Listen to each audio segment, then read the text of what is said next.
सातारा जिल्ह्यातील 65 जिल्हा परिषद आणि 130 पंचायत समिती गणातील निवडणुकीसाठी सर्वच राजकीय पक्षांनी आपापली कंबर कसलेली आहे. कालपासून पडद्यामागं जोरदार हालचाली सुरू आहेत सर्व पक्षांच्या. त्या कालच्या काय मुवमेंट आहेत, 2 दिवसापूर्वीच्या काय आहेत, आजच्या काय चालू आहेत ते मी तुम्हाला सांगणार आहे. नमस्कार, मी विका भोसले. आपण पाहता यशवंत नगरी न्यूज. सातारा जिल्हा परिषद निवडणूक जिंकण्यासाठी सर्वच राजकीय पक्षांनी चाचपणी सुरू केलेली आहे. कोण कुणाशी युती करतं आहे, कोण कुणाशी आघाडीची चर्चा करतं आहे, कोण अपक्ष तयार करतं आहे, यावर मी चर्चा करणार आहे. आता सुरुवातीला आज मी तुम्हाला सांगणार आहे. आज 8 जानेवारी 2026 काल झालेल्या राजकीय घडामोडीमध्ये दोन्ही राष्ट्रवादी काँग्रेसने आपापल्या बैठका घेतल्या.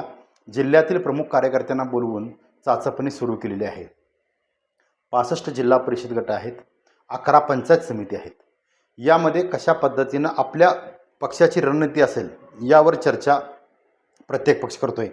काल राष्ट्रवादी काँग्रेस पक्षाच्या दोन्ही नेत्यांनी आपापल्या बैठक घेतल्या.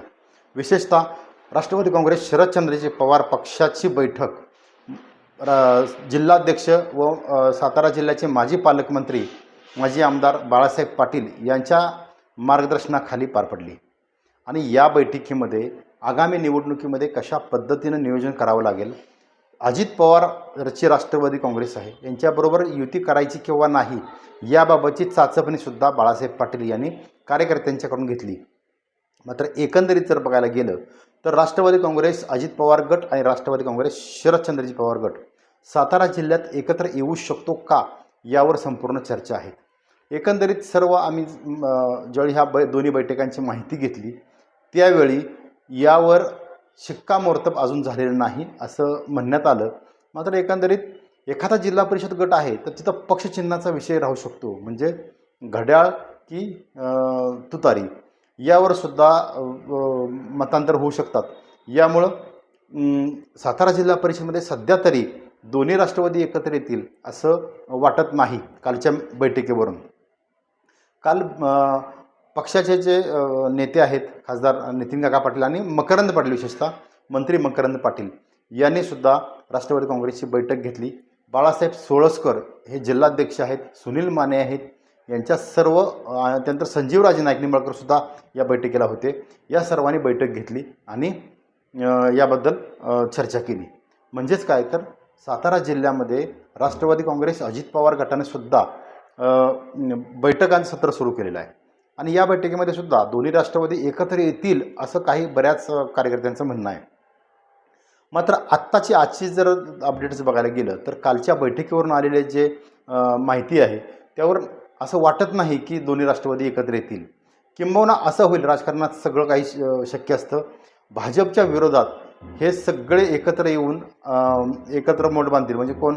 राष्ट्रवादी अजित पवार, शरद पवारांचा गट आणि शिवसेनासुद्धा, आणि याला काँग्रेससुद्धा सपोर्ट करेल. कारण भाजपचा सातारा जिल्ह्यात वाढत चाललेला हा जो रेपो आहे तो रोखण्यासाठी हे स्ट्रॅटेजीसुद्धा होऊ शकेल.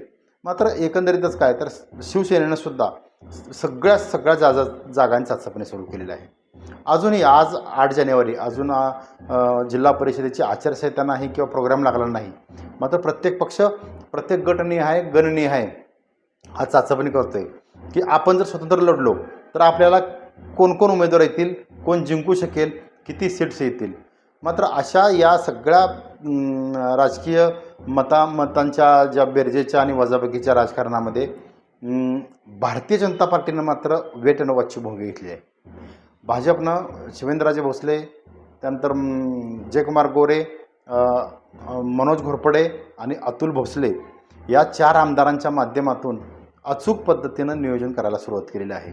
भाजपसाठी मोठा अडचणीचा गड आहे तो म्हणजेच वाई विधानसभा मतदारसंघ. सगळ्यात अडचणीचा काळ त्यांचा तो एकमेव जर जिल्हा जर सोडला. आणि पाटणमध्ये सुद्धा शंभूराज देसाईंच्या विरोधात इकडं सत्यजित पाटणकरांना मैदानात या ठिकाणी जिल्हा परिषदेसाठी उतरवलेला आहे.